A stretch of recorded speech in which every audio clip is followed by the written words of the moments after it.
வணக்கம். தமிழ்நாடு முதலமைச்சர் மு க ஸ்டாலின் வெளிநாட்டு முதலீடுகளை ஈர்க்க இப்போது அமெரிக்கா சென்றுள்ளார். அங்கு பல்வேறு நிகழ்ச்சிகளில் கலந்து கொள்ளும் முதலமைச்சர் மு க ஸ்டாலின் முன்னணி நிறுவனங்களின் அதிகாரிகளை நேரில் சந்திக்கிறார். இதற்காக முதலமைச்சர் மு க ஸ்டாலின் நேற்று முன்தினம் இரவு 10 மணி அளவில் சென்னை ஏர்போர்ட்டில் இருந்து விமானம் மூலம் புறப்பட்டார். அமெரிக்காவில் உள்ள சான் பிரான்சிஸ்கோவில் முதலமைச்சர் மு க ஸ்டாலினுக்கு உற்சாக வரவேற்பு அளிக்கப்பட்டது. தொழில்துறை அமைச்சர் TRP ராஜா ஏற்கனவே முதல்வரின் பயண திட்டத்தை கவனிக்க அமெரிக்கா சென்று இருந்த நிலையில் அவர் விமான நிலையத்திற்கு வந்து முதலமைச்சர் மு க ஸ்டாலினை வரவேற்றார். மேலும் முன்னாள் திமுக மத்திய அமைச்சர் நெப்போலியன் உள்ளிட்ட பலரும் முதலமைச்சர் மு க ஸ்டாலினை நேரில் சந்தித்து வரவேற்றனர். இதற்கிடையே முதலமைச்சர் மு க ஸ்டாலின் அமெரிக்காவில் உள்ள ஜிம் ஒன்றில் ஒர்க் அவுட் செய்யும் போட்டோ ஒன்று வெளியாகி உள்ளது. உடலை ஃபிட்டாக வைத்திருக்க முதலமைச்சர் மு க ஸ்டாலின் உடற்பயிற்சி செய்வதை வாடிக்கையாக வைத்துள்ளார். தமிழகத்தில் இருக்கும் போதும் தொடர்ச்சியாக ஜிம் செல்வதை வாடிக்கையாக வைத்திருந்தார்.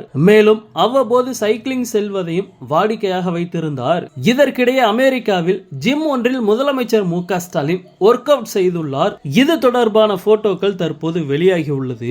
முதலமைச்சர் மு க ஸ்டாலின் இப்போது அமெரிக்காவின் சான் பிரான்சிஸ்கோவில் இருக்கும் நிலையில் வரும் செப்டம்பர் 2ஆம் தேதி வரை அவர் அங்கேயே பல நிகழ்ச்சிகளில் கலந்து கொள்ள உள்ளார். குறிப்பாக சான் பிரான்சிஸ்கோவில் நடைபெறும் முதலீட்டாளர்கள் மாநாட்டிலும் முதலமைச்சர் மு க ஸ்டாலின் கலந்து கொள்ள உள்ளார். அப்போது அங்குள்ள முதலீட்டாளர்களுக்கு தமிழ்நாட்டில் தொழில் தொடங்க வரும்படி முதலமைச்சர் மு க ஸ்டாலின் அழைப்பு விடுக்க உள்ளார். அதற்கு முன்பாக ஆகஸ்ட் 31ஆம் தேதி புலம்பெயர்ந்த தமிழக மக்களை சந்திக்கும் முதலமைச்சர் மு க ஸ்டாலின் அவர்களுடன் கலந்துரையாடுகிறார். செப்டம்பர் 2ஆம் தேதி சான் பிரான்சிஸ்கோவில் இருந்து சிகாகோ செல்லும் முதலமைச்சர் மு க ஸ்டாலின் செப்டம்பர் 11ஆம் தேதி வரை பல்வேறு நிகழ்ச்சிகளில் அவர் அங்கு கலந்து கொள்ள உள்ளார். குறிப்பாக அங்கு இருக்கும் டாப் நிறுவனங்களின் தலைவர்களை நேரில் சந்தித்து பேச உள்ளார். அதைத் தொடர்ந்து செப்டம்பர் 7ஆம் தேதி வணக்கம் அமெரிக்கா என்ற பெயரிலான அயலக தமிழர்களுடனான நிகழ்ச்சியிலும் முதலமைச்சர் மு க ஸ்டாலின் கலந்து கொள்ள உள்ளார். சுமார் 17 நாட்கள் வரை முதலமைச்சர் மு க ஸ்டாலின் அமெரிக்காவில் தங்கி பல்வேறு நிகழ்ச்சிகளில் கலந்து கொள்கிறார்.